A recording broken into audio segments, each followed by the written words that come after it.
Just when I thought 245 was peak Jujutsu Kaisen, this chapter came in and blew it out of the water. I really have to give it to the choreography in this chapter because it was really good. And boy oh boy, do I have a lot to say about Sukuna and Higuruma here, and even a bit about Nanami.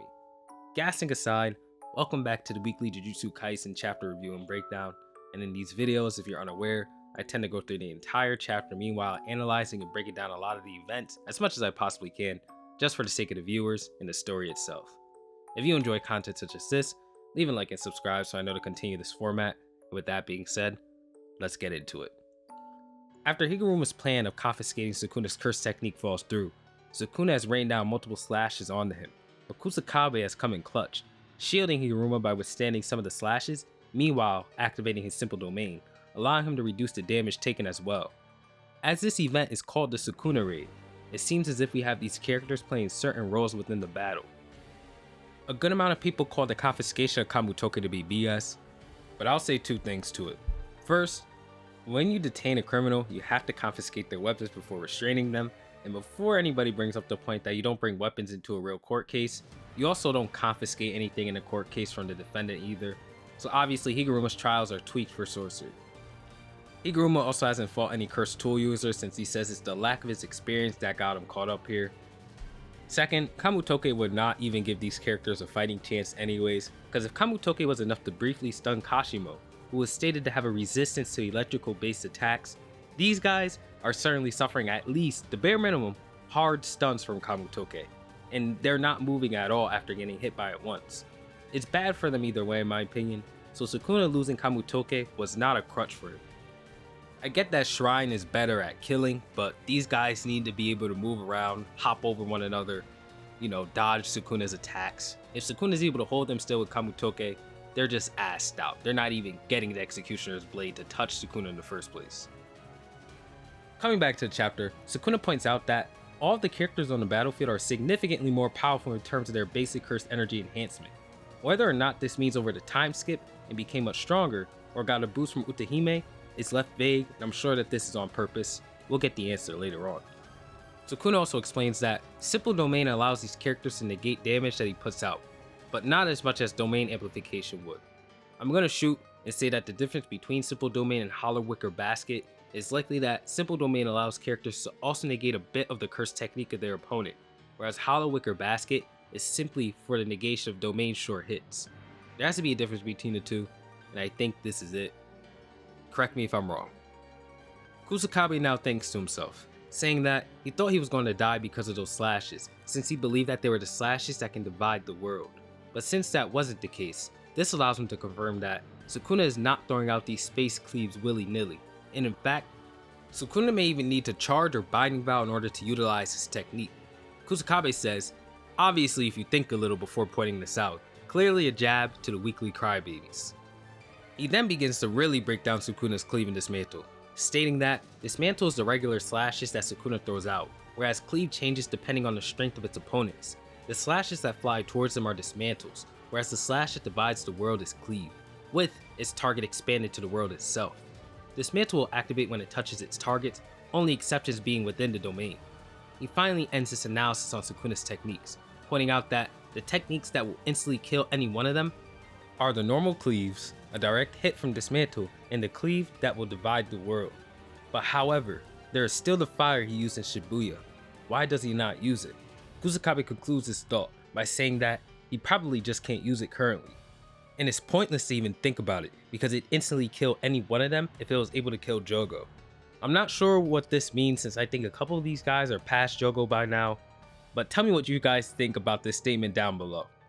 We come back to the battle. As Kusakabe asks Higuruma if he can move, Higuruma says that he can, but he apologizes for messing up the confiscation. But Kusakabe just says the sword is enough, and the best solution they have regardless of the situation. He states that he's going to protect Higuruma even if it costs him his life, and he's like, damn, did I really just give myself a death flag? And this is what convinces me that Kusakabe will survive. He always does stuff like this, ends up next to the most dangerous dudes every time, and still comes out alive. Never forget that he ate a direct maximum Uzumaki. Sukuna states that since they know how to guard properly, basically flexing that Kusakabe's 300 IQ strategy of tanking Sukuna's hits is child's play to him, he'll now be going for the legs, but Choso comes in with the quickness, launching a piercing blood, and Sukuna accepts this as no more than a challenge of speed, instantly disappearing and dodging the piercing blood, and then he impales Choso in the torso, showcasing one of the most impressive speed blitzes in Jujutsu Kaisen. I mean, he's already top 3, he just pushed the top 3 down one with another Sukuna at the top. This guy's built different. And are we even surprised here? If he was able to speed blitz Ryu Ishigori, someone who was ragdolling Yuta when he was at his full strength, Sukuna is speed blitzing everybody else in this Heian era form. Not to mention, the fact that he's moving around like this with 5 opponents is absolutely stupid. Usually, 2v1s are enough to handle someone a tier above you in this series, but Sukuna's handling a 1v5 with no problem. This guy, he's overwhelmingly broken. After Choso sent flying, Yuji is able to catch him and a blade is sent flying towards Sukuna's face. Sukuna is able to hit it upward and then is caught midair by Ino, and Ino comes right back down with it. We then see that this is Nanami's blade that Ino has, and Sukuna responds to this attack by blocking it. And the attack pushes Sukuna into the ground, which indicates that it had hella force behind it. But the most interesting part of this is that the attack from Nanami's blade was imbued with his curse technique. So this allows me to ask, the same way that normal weapons can become semi-cursed tools, do you think that it could lead all the way up to a weapon becoming a special grade cursed tool, even absorbing the user's technique? If this is how it works in the series, you'd have to assume that this may have happened to the other special grade tools in the series as well. And it makes sense, as a strong amount of cursed techniques share similarities or traits with a lot of the cursed tools used in the series, such as Angel and the Inverted Spear of Heaven or Kashimo and Kamutoke. I wonder what's the deal with special grade like cursed tools and the characters themselves, and I'm sure that we'll get an explanation behind it, but I just wanted to put my thoughts out there for that. Sukuna then kicks Ino, but Ino's actually able to react to and block the attack. Everything we've seen from him here in this chapter, there is no more random fodder mask dude. Grade 1 Sorcerer Ino is what I will be calling him from here on out, so respect him, man. He's turned it around. Yuji and Kusakabe then pull up on opposite sides of Sukuna in an attempt to find an opening, and Sukuna responds by raining down slashes on both Yuji and Kusakabe. In this moment, Mei confirmed that Yuji doesn't have simple domain, because Yuji chooses to block the attack, whereas Kusakabe chooses to swing through it. It can also be Sukuna prioritizing Yuji with more slashes, but I'm just unsure here. Anyways, Sukuna dodges Kusakabe's slash, but Higuruma rolls over Kusakabe's back while attempting to slash downward onto Sukuna, barely missing him by grazing his hair, but Sukuna responds by punching Higuruma, then grabbing him, asking if he's able to hang on. And then we see Sukuna throw Higuruma with massive force, and Yuji, knowing that Higuruma is a star player, shows no hesitation in attempting to follow him, shouting that they can't let him be alone. Yuji gets a head start on Sukuna to reach Higuruma, but even then, Sukuna is just much faster, and Yuji points this out himself. We know how ridiculously fast Yuji is, so for him to be getting outpaced by Sukuna like this in terms of travel speed, it really puts things into perspective. Yuji is still quite fast though, so expect him to catch up to the two very soon. We shift over to Higuruma, just landing, and Sukuna's right on his tail, launching another massive attack that sets off another explosion, and this leads us into a flashback. We see Yuji tell Higuruma that his curse technique could be useful for saving Megumi in terms of separating him from Sukuna, so he asks him to explain it to Maki and Yuta, and so he does, or at least the important part of it. He says that the ones who are slashed by the Executioner's blade will die with no exception, but the target will only be for the one who has declared the death penalty, and since when Higuruma fought Yuji, it only declared Yuji for the death penalty, it proves that it can identify multiple souls within a vessel and single one out.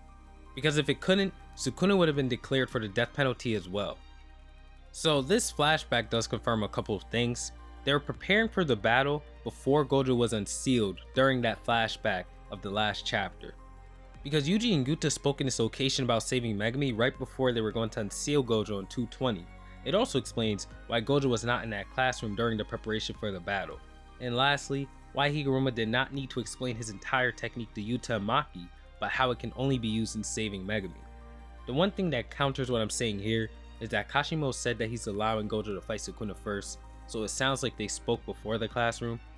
But you can just attribute that to them negotiating with Kashimo to allow Gojo to fight Sukuna first because, well, it's Gojo. Of course, they'd want him to fight Sukuna first.